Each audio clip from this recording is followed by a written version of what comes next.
কৃষ্ণ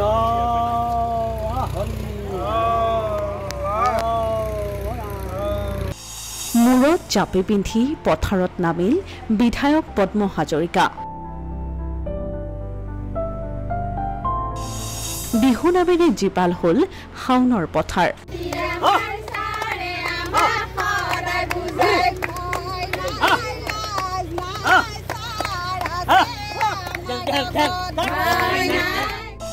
ৰোৱনীৰ সৈতে এপাক নাচিলে বিধায়কগৰাকীয়ে।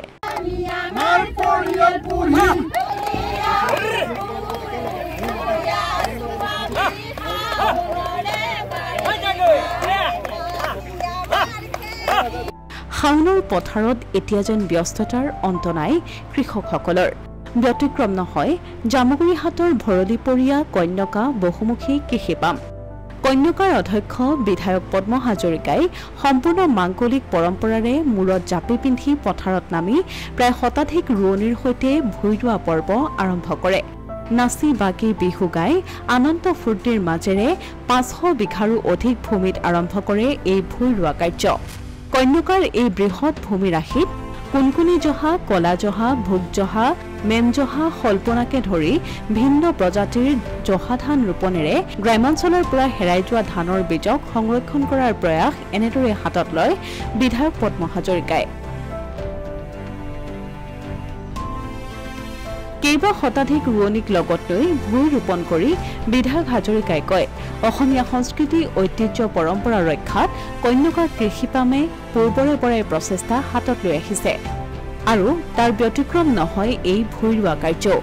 ভূঁই ৰোৱা স্থানৰ পৰাই বিধায়ক পদ্ম হাজৰিকাই চহা অসমীয়াক mothers day, father's day, Valentine day, daughters' day আদি বেপেৰুৱা সংস্কৃতিৰ পৰিহাৰ কৰি জাতীয় চেতনাৰে উদ্বুদ্ধ হৈ জাতীয় সংস্কৃতিৰ ৰক্ষাত মনোনিৱেশ কৰিবলৈ সকলো পক্ষকে আহ্বান জনায়।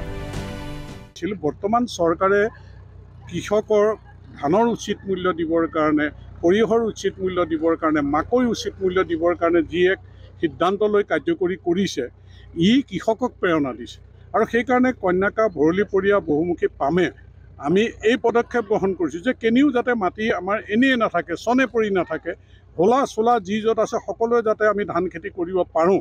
তাৰ কাৰণে আমি 200ৰ ওপৰত আজি শিপিনীক লৈ পেলাই কেনেধৰণে কৃষকক লৈ পেলাই আমি কঠীয়া উঠাই পেলাই আমাৰ কন্যাকা পৰিয়ালে সকলো কামত লাগি গৈছে যে আমি আমাৰ পৰম্পৰাগত ৰীতি নীতি মতে খেতি পথাৰ, এতিয়া আমাৰ ট্ৰেক্টৰেতো হাল বাওঁ, আগৰ গৰু হাল আছিলে, এতিয়া আলি দিয়া মেচিনো আহিছে, খালি ৰোৱনী। গতিকে ৰোৱনীত আমাৰ মানুহে ধান ৰুবলৈ ক'ৰবাত পাহৰি গৈছে। মই নতুন প্ৰজন্মক এইটোৱে আহ্বান জনাইছোঁ যে আমাৰ ঐতিহ্য পৰম্পৰা এইবিলাক আমি ৰক্ষা কৰিব লাগিব। আমাৰ ধান ৰুবলৈ, কাম কৰিবলৈ লাজ পোৱা পৰিৱেশ থাকিব নালাগিব। আমাৰ গাঁৱৰ মহিলা আহি কেনেকৈ আনন্দমুখৰ পৰিৱেশত গীতে মাতে কেনেকৈ সহযোগিতা কৰিছে। ইয়াতকৈ আনন্দ আৰু কি হ'ব পাৰে যে কৰ্মমুখী হৈছে মানুহখিনি। কৰ্মমুখী কৰাৰ উদ্দেশ্য আমাৰ পথাৰ আৰু বজাৰ দখল কৰাই ভৰলীপৰীয়া কন্যাকা বহুমুখী পামৰ উদ্দেশ্য যে কৰ্ম সংস্কৃতিৰ যাত্ৰাটো শক্তিশালী কৰি উৎপাদনমুখী আমি পদক্ষেপটো সফল কৰি পেলাই আমি যাতে বজাৰ দখল কৰিব পাৰোঁ, গ্ৰাম্য অৰ্থনীতি টনকিয়াল কৰিব পাৰোঁ, তাৰ কাৰণে আমাৰ অঞ্চলত আমি বোকাই পানীয়ে মাটিৰ লগত মিলি যাবলৈ ওলাইছোঁ আৰু ভৰলীপৰীয়া কন্যাকা বহুমুখী পামে এই গ্ৰাম্য অৰ্থনীতি টনকিয়াল কৰিবৰ কাৰণে মাছ, মাংস, গাখীৰ উৎপাদনৰ উপৰিও কৃষি কৰ্মৰ জৰিয়তে আমি যিখিনি কৰিব পাৰোঁ তাৰ কাৰণে আমি আগবাঢ়িছোঁ।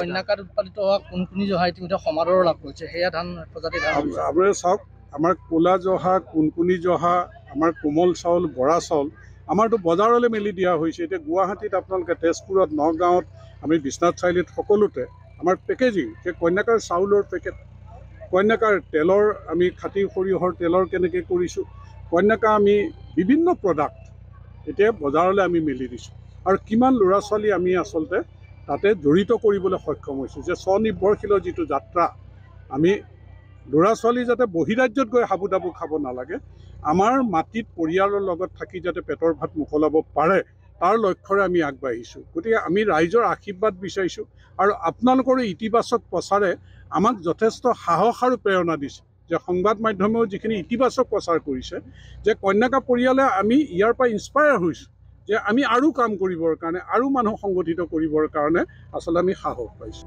অসমীয়া প্ৰতিদিন ডিজিটেল সংবাদ জামুগুৰিহাট।